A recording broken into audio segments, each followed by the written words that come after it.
J'ai été 7-8 mois à Mélaric, 7-8 mois en prison, 7-8 mois à Mélaric. Ça a pris 2 ans en tout. Pendant ce temps-là, j'ai guéri mon hépatite C, j'avais une cirrhose du foie. J'étais en train de mourir. C'est pas compliqué, j'étais en train de mourir. J'étais en train de mourir debout, j'étais en train de me tuer moi-même. Je buvais là, du matin au soir, je sniffais du matin au soir, tous les jours, en me levant, puis ça c'est quand je me levais. Parce que bien souvent, je me couchais pas, tu sais bien.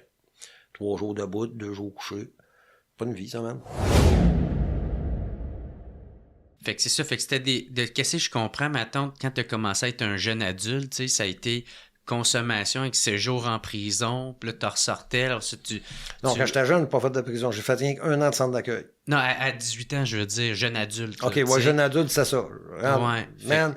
Consommation, tu sortais, alors ça, tu rentrais. Ressortais. Puis pareil comme un paquet de jeunes là-dedans, mon vieux, man. Des petits culs de 18 ans aujourd'hui, les dernières fois que j'y allais, ils me mettaient en double avec des jeunes. Man, je les regardais, là, puis je les regardais pendant 15-20 minutes, là, je l'écoutais un peu parler, là, puis je disais, toi, je vais te dire pourquoi t'es ici. Ah, arrête donc, toi. Ouais. Toi, t'es ici pour vol par infraction, intro, possession de ci, de ça. Hein, comment tu le sais? T'as pas ça par là. Man, je te regarde. Man, je me regarde quand j'avais 18 ans. Puis pas rien que lui. Tout les petits culs qu'il y a là-dedans de 18 ans. Tabarnak, man, je te le dis. Du monde échappé par la société. C'est comme, ouais, puis aucune chance de récupération. Parce que quand tu vas là, t'as pas de... Anciennement, t'allais au pen, t'avais des cours. Tu vas sortir de là, forgeron, menuisier, tu sais, t'avais un DEP. T'étais pas obligé de sortir puis d'aller travailler au salaire minimum parce que t'es un imbécile qui a jamais été à l'école. Pas t'es un imbécile.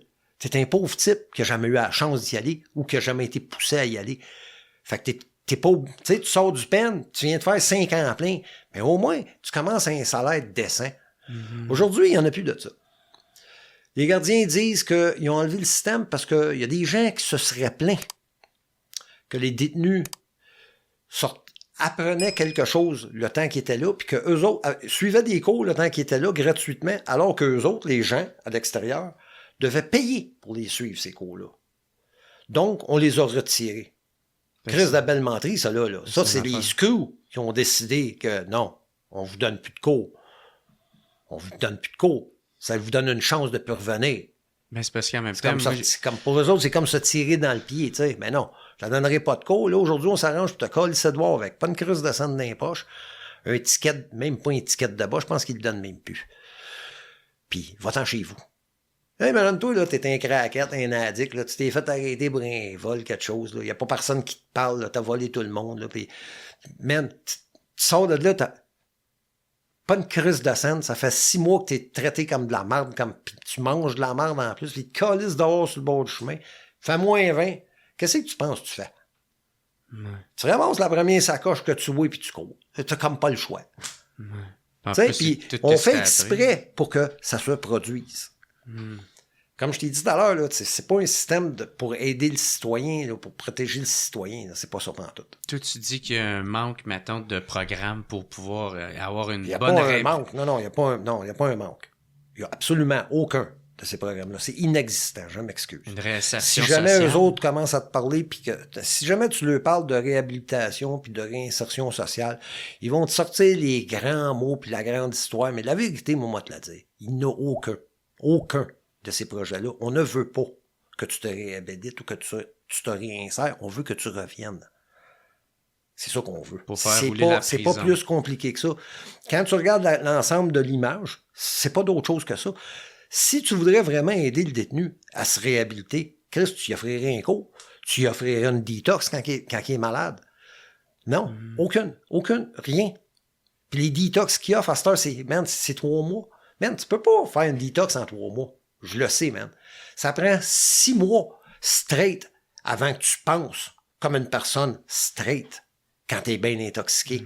Puis quand t'es intoxiqué au point de te ramasser en prison, ça prend 6 mois pour commencer. Pourquoi que c'est rendu de même 3 mois? Parce que ils payaient les maisons de désintox, puis là, ça chamoyait entre eux autres pour avoir le plus de détenus possible. Fait ils ont descendu pour pouvoir faire venir les détenus, ils ont descendu les limites de temps. Les gars qui veulent pas se dégeler, un gars, là, tu y offres pas de se dégeler. Il veut pas se dégeler. Fait que le gars, qu'est-ce que tu penses qu'il va faire? Ouais, il va prendre celle de 3 mois, la moins longue. Il veut juste sauver son temps. Moi, c'était la même chose, je voulais sauver mon temps, mais j'étais là pour 9 mois. Man, au bout de 6 mois, le gars, j'avais compris, man. Que, man, c'est vrai, man. C'est fou raide ce que je fais. Mais là, tu parles de la maison de réinsertion. De maison de détox. Ouais, Médéric. Ah ouais, t'es là, il y a que 3 mois, ça n'aurait jamais marché. Mais là, tu dis qu'il offre...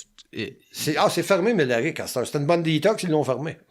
Ah, c'est fermé. Tout ce qui est bon, qu'est-ce qui peut marcher, ça finit par fermer. ça ferme. Puis c'est encore une question d'argent. C'est un crotté qui était en charge à Médéric, qui a ramassé le pactole, puis a crissé son camp avec. Ils ont fermé Médéric, c'était une belle place, c'était cool. Il y avait du bon monde, man. Calice, ah ouais, il y avait du bon monde. Je suis encore ami avec plusieurs sur Facebook, puis Calice, je trouve ça malheureux, tu sais, ces gens-là ont été obligés de changer de carrière, tu sais, parce que, tu sais, ils faisaient une bonne job. Puis ça marchait. Ben, pour moi, ça a marché. Ben, moi, disons, peut-être parce que j'étais enclin à changer, mais comme je te dis, je n'étais pas rentré là pour ça. Au début. Non, je suis rentré là pour sauver du temps. Ouais. Mais comme je te dis, Chris, quand tu le sais, quand tu l'as compris avec les yeux que moi j'ai, tu sais qu'il faut que tu sois 6 mois sobre avant de pouvoir commencer à penser comme une personne normale. Fait que ça veut dire que tu peux pas être rétabli au bout de 3 mois. Fait que ça veut dire que, en quelque part, si moi je n'ai déduit ça, il doit y avoir des think tanks qui doivent l'avoir déduit eux autres avec. Ils doivent le savoir, tu sais, gars. On va lui donner 3 mois, c'est sûr qu'ils vont revenir, ça. Puis tu peux pas faire 50, tu sais, tu peux pas faire 58 000 détox, là, gars, t'en fais une, puis c'est là que tu comprends ou pas. Moi, ça m'en a pris 3 mois. OK, mais moi, c'est parce que la mienne a duré 2 ans. J'ai été 7-8 mois à Mélaric, 7-8 mois en prison, 7-8 mois à Mélaric. Ça a pris 2 ans en tout. Pendant ce temps-là, j'ai guéri mon hépatite C, j'avais une cirrhose du foie. J'étais en train de mourir. C'est pas compliqué, j'étais en train de mourir. J'étais en train de mourir debout, j'étais en train de me tuer, moi-même. Je buvais là, du matin au soir, je sniffais du matin au soir, tous les jours, en me levant, puis ça, c'est quand je me levais. Parce que bien souvent, je me couchais pas, tu sais bien. 3 jours debout, 2 jours couché. Pas une vie, ça, même. Mais je me vomissais le cœur, je me reprenais une autre bière. À un moment donné, là, regarde, c'est plus ça qui a été mon problème dans ma vie que la criminalité. Parce que si t'as pas besoin de dope, d'habitude, tu fais pas d'excès, tu sais. Ouais. On s'entend. Puis quand t'as besoin de... Si t'es vraiment axé à avancer, puis tu fais ça pour avancer, ben, tu le fais rien qu'une fois, puis tu l'investis. J'ai jamais fait ça.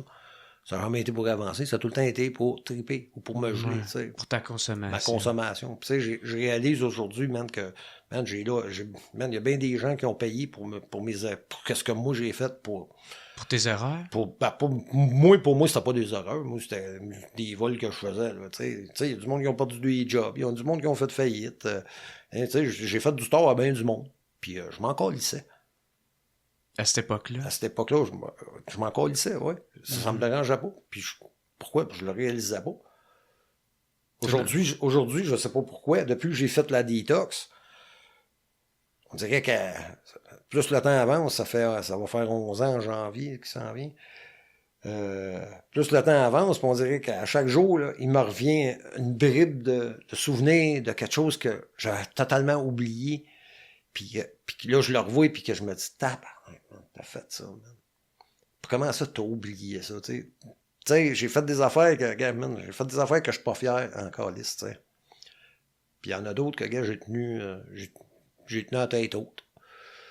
Mais bon, gars, écoute, un bandit, c'est ça. C'est plus un drogué qu'un bandit, mais bon. Ouais. Puis quand tu dis des affaires que tu as faites, c'est quand tu étais trop gelé? Non, ben, gars, j'ai fait des vols que je sais que j'ai mis le monde dans la rue, tu sais. Ouais. Je le sais parce que je les ai vus par après, puis fuck, man. C'est plate, ouais. C'était une grosse job pour moi, mais bon, pour lui, c'est sa vie que je viens de crisser dans la rue, tu sais. Ça me dérangeait pas. À cette époque-là, à cause que... Parce que j'étais un voleur. Ouais. Puis t'étais dans la consommation. J'ai été un voleur longtemps, puis après ça, j'ai changé de branche. J'ai commencé à jouer du gun. Tiens. Puis dans ce temps-là, regarde, je joue du gun longtemps. Quand tu joues du gun, ben, y a rien qui coûte cher. C'est quoi ça, jouer du gun? C'est jouer du gun. OK. C'est pas faire des hold-ups, c'est jouer du gun. Intimidation. Faire peur du monde? Ouais. ça reste chez vous. C'est ici, c'est chez nous. OK. Salut tout le monde, si vous avez aimé cet extrait de podcast, je vous encourage à aller vous procurer le livre de Gilles Tessier qui s'appelle Manufacture criminelle au Amazon.ca. Merci beaucoup et passez une excellente journée. Cet extrait-là est une présentation de mon nouveau spectacle Jer Alain Maturisé. Que tu me connais avec mes podcasts, mes apparitions sur scène ou à sous-écoute. Michel, vas-tu me signer, Michel? Signe-moi, Gaulis! Ou peu importe, il faut absolument que tu viennes voir mon nouveau spectacle Jer Alain Maturisé. Je le sais, c'est même pas un vrai mot. C'est juste pour te dire que depuis le temps, j'ai pris de la sagesse puis que je me prends zéro au sérieux. Autrement dit, je suis toujours le même cave. Entre-temps, j'ai fait une dépression, me suis fait une blonde, puis j'ai fait une centaine de blackouts. Puis tout ça me laissait le temps d'écrire un nouveau spectacle, dont celui que je suis le plus fier jusqu'à présent. Fait que déguédine puis ouais sur le www.jeralain.com. Je vais passer à Terrebonne, Saint-Jean-sur-Richelieu, Trois-Rivières, Rouen, Gatineau, Sherbrooke, Québec, Chicoutimi, Jonquière, Drummondville, Montréal. On va rajouter plein d'autres dates en plus là-dedans. Fait que t'as aucune raison de pas venir me voir. Pogne tes billets au jeralain.com puis on se revoit dans un de mes shows. Yes sir!